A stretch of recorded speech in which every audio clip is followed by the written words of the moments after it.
जय श्री कृष्णा मित्रों। ओम नमो भगवते वासुदेवाय नमः। भगवान विष्णु की कृपा आप सब पर सदैव ही बनी रहे। आज हम इस वीडियो में जानेंगे भदड़िया नवमी तथा उसके महात्म्य के बारे में व उसके महत्व के बारे में। लेकिन उससे पहले अगर आप हमारे चैनल पर नए हैं तो कृपया करके हमारे चैनल को सब्सक्राइब कर लीजिए व बेल आइकन को प्रेस कर लीजिए ताकि भविष्य में आने वाली वीडियोस के नोटिफिकेशन सबसे पहले आपको मिलते रहे।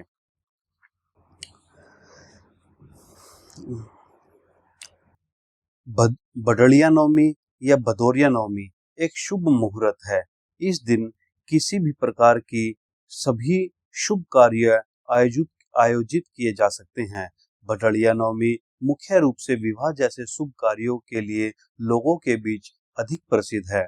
मान्यताओं के अनुसार देवसैनी एकादशी के बाद 4 महीने के लिए मांगलिक एवं शुभ कार्य नहीं किए जाते हैं। मान्यताओं के अनुसार देवशयनी एकादशी से भगवान विष्णु चातुर्मास के लिए गहरी योग निद्रा में चले जाते हैं।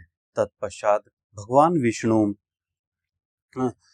सीधा देव उठनी एकादशी पर चातुर्मास समाप्ति के साथ ही योग निद्रा से जागृत होते हैं।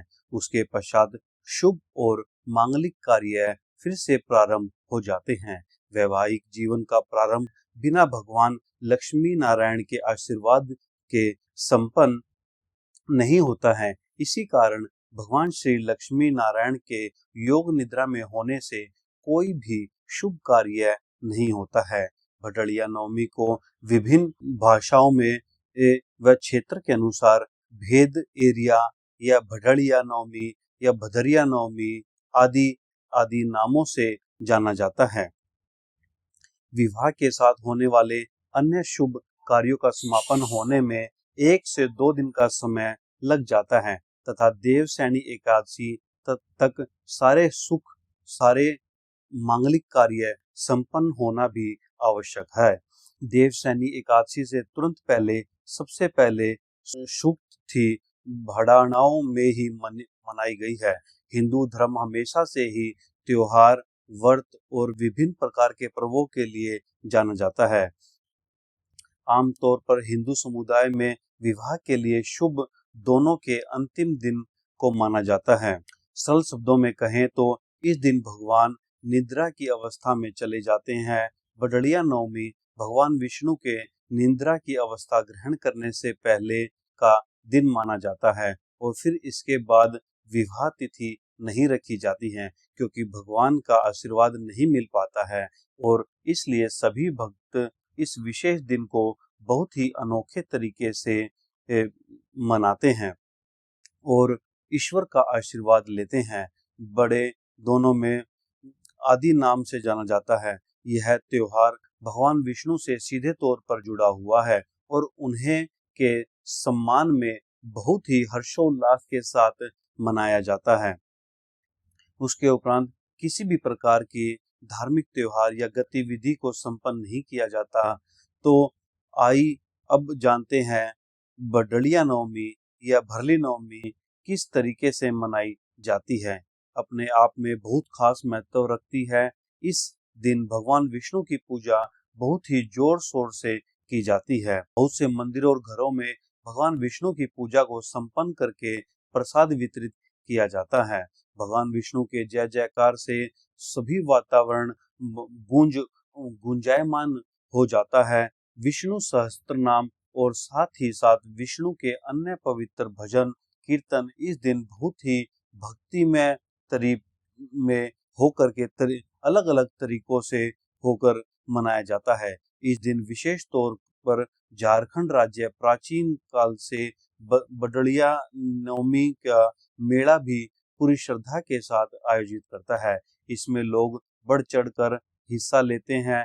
इस पर उसे जुड़ी हुई हिंदू पौराणिक कथा के अनुसार ऐसा माना जाता है कि भगवान विष्णु अपनी शक्ति के लिए जाने जाते हैं।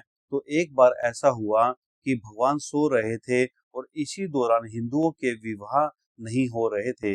वहीं विवाह जीवन को तब तक सुखमय और संपन्न नहीं किया जाता है जब तक भगवान विष्णु आशीर्वाद देने के लिए शामिल नहीं होते हैं। झारखंड राज्य में एक छोटा सा शहर है जिसे इटखोरी के नाम से जाना जाता है। इस पूरे क्षेत्र में भगवान विष्णु के भक्त रहते हैं। यहाँ एक भगवान शिवा और देवी काली से संबंधित बहुत ही प्राचीन मंदिर है, जहाँ भक्ति दूर दूर से उनका आशीर्वाद लेने आते हैं। बडड़िया नवमी के दौरान देवी काली के जगदम्बा के रूप में पूजा की जाती है और उन्हें बलिदान भी चढ़ाया जाता है। इस दिन को मुंडन संस्कार के लिए काफी लाभदायक माना जाता है। धर्मशास्त्र के अनुसार विवाह, मुंडन, गृह प्रवेश, सगाई, जिन्हें संस्कार आदि शुभ काम के लिए बरलिन नवमी का दिन विशेष माना जाता है। बडड़िया नवमी को यह एक ऐसा अबूझ मुहूर्त है जिसमें बिना सोचे समझे कोई भी मांगलिक कार्य किया जा सकता है। इसके बाद कोई भी शुभ कार्य नहीं किया जाता है। इसके बाद एक दिन के बाद एकादशी से चातुर्मास लग जाते हैं। इस पर इन 4 मासों में लोगों का कोई भी शुभ मुहूर्त नहीं निकल पाता है, इसलिए कोई भी मांगलिक कार्य नहीं हो पाते हैं। परंतु आज जो ये बडड़िया नवमी होती है, इसे अबूझ साया बताया जाता है। इस दिन सभी जिन वर व कन्याओं के विवाह की कोई तिथि नहीं निकल पाती है, उस दिन, इस अबूझ मुहूर्त के दिन उनका विवाह हो सकता है। तथा इस दिन के मुहूर्त को बिना किसी संकोच के कोई भी आप मंगल कार्य कर सकते हैं। इस दिन खरीदारी करना, नए कारोबार की शुरुआत करने से माँ लक्ष्मी की कृपा बनी रहती है और घर में सुख समृद्धि आती है। कई लोग ऐसे भी होते हैं जिनके विवाह का मुहूर्त निकल ही नहीं पाता है, उनके लिए भी यह मुहूर्त बहुत ही श्रेष्ठ रहता है। इस दिन गुप्त नवरात्रों का विश्राम होता है।